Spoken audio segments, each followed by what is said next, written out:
Hello, everyone. I'm Sai, and welcome to this dialogue with the leading supporters of BPUR International to promote our global campaign to enact an international treaty to ban the political use of religion. Today, I'll be speaking with Mr. Naguib Sawiris. Thank you so much for joining me today. You're welcome. It's my pleasure. I'm not sure you need any introduction, but any online search and you need a lifetime to cover all the results.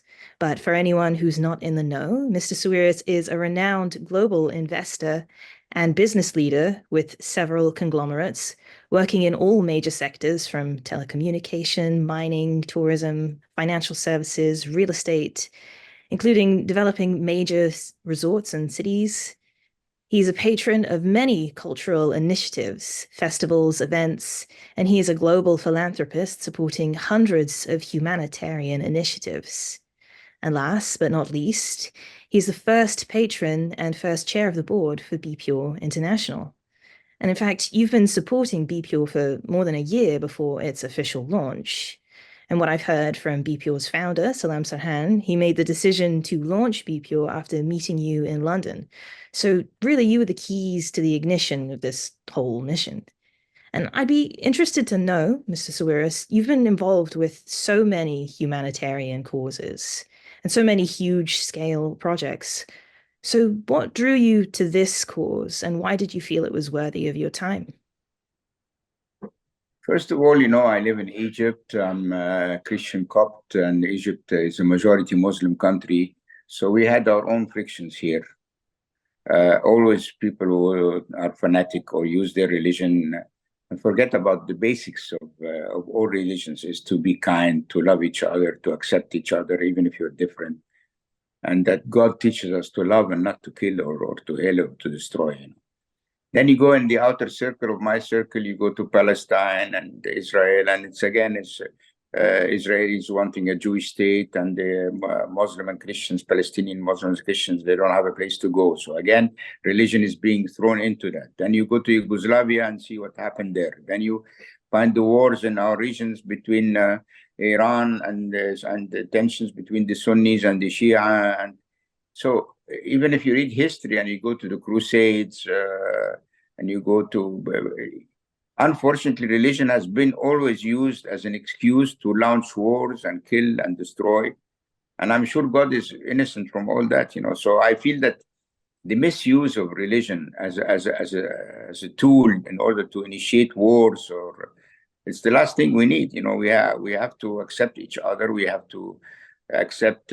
I know that my opinion will not be liked by ultra-religious, fanatic people in any religion, but I am always doubtful that anyone chose his own religion. You grew up into a religion that is given to you by your parents. By the time you grow up and so on, it's too much embedded in you that someone comes and wants to talk to you about another religion. I know some people venture into that, but I think as long as I believe in God, in the end, it's one God, and that's the most important thing. So this was my finding, especially when you see also what happened in Syria and what happens everywhere. Always there's Alawis against Sunnis, and there's always something to do with the religion, which I'm sure God is not happy with. So, being involved in this mission for so long, how do you feel about BPUR's specific approach to this issue in tackling the abuses of religion in politics? And how do you think that it could succeed in navigating this issue where prior attempts to address it might have failed?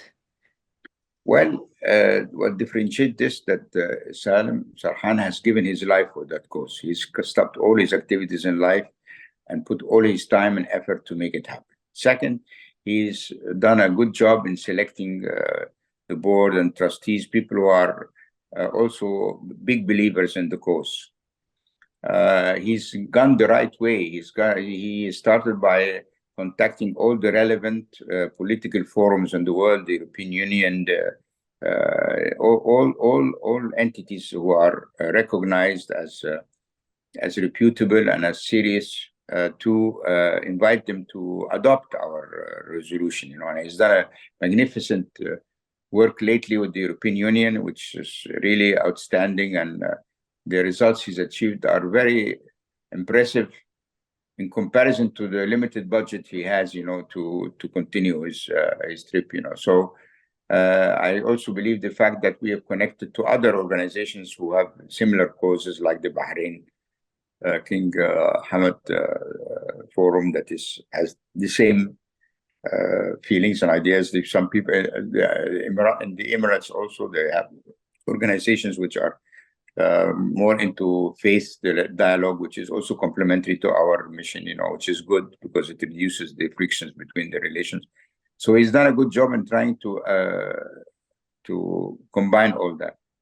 And of course, he has a supporter like me, so I can help with the financing. But I wanted him to expand on that, so it doesn't seem like just a one-person initiative. So this is a really long-term project, and it is incredible, all the progress that BPUR has made on the world stage, despite such humble beginnings, and over a relatively short period of time for a mission of this scale. And now we're seeing that BPUR is on the international agenda with imminent state adoption and a supporting resolution at the Council of Europe. How do you see the next steps forward? I think we have to wait for this step, because this step is a major step. It will give us recognition. It will give also a stamp on that we are on the right road. And from that point, I think we can think of how to approach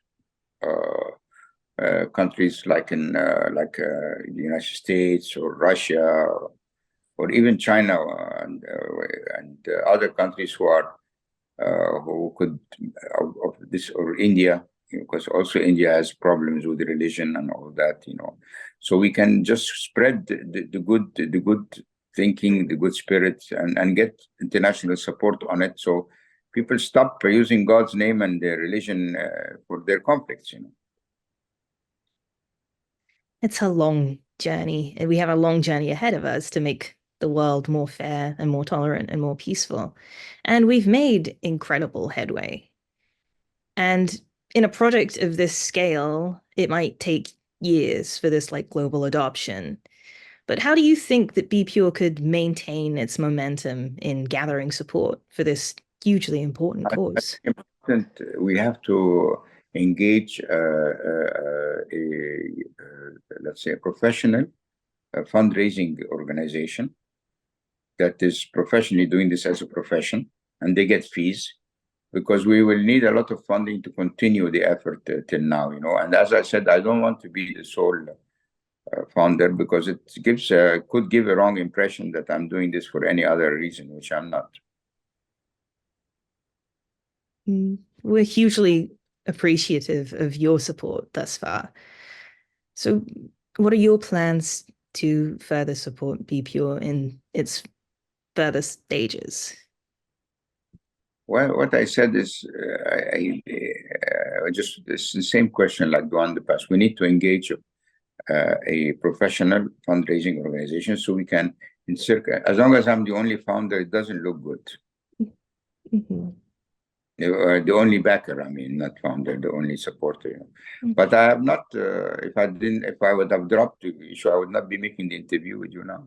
Mm-hmm. So I'm still supporting, but I just want them to go to this next step, Mm-hmm. So you have friends in high places, including heads of states. So in your view, do you see this as an opportunity for a country to take the lead on the international stage? I think we can try with two countries. I think Bahrain, because they've already has this initiative, and with the Emirates, because they have a lot of similar images. That in Abu Dhabi, they're building the first religious place which will have a church, a mosque, and a synagogue inside Abu Dhabi. What better message? And they have opened the first Hindu temple. It's the message, that we need to all accept each other religions, and we need to live in peace, and we need to stay away from things that make conflicts, So I think one of these two countries, and they have resources, financial resources, I don't mind, because I didn't start this to put something in my name or something. I just did it because I think it will eliminate a lot of the sources of conflict in the world, Yeah, peaceful coexistence. It would be beautiful. Yeah.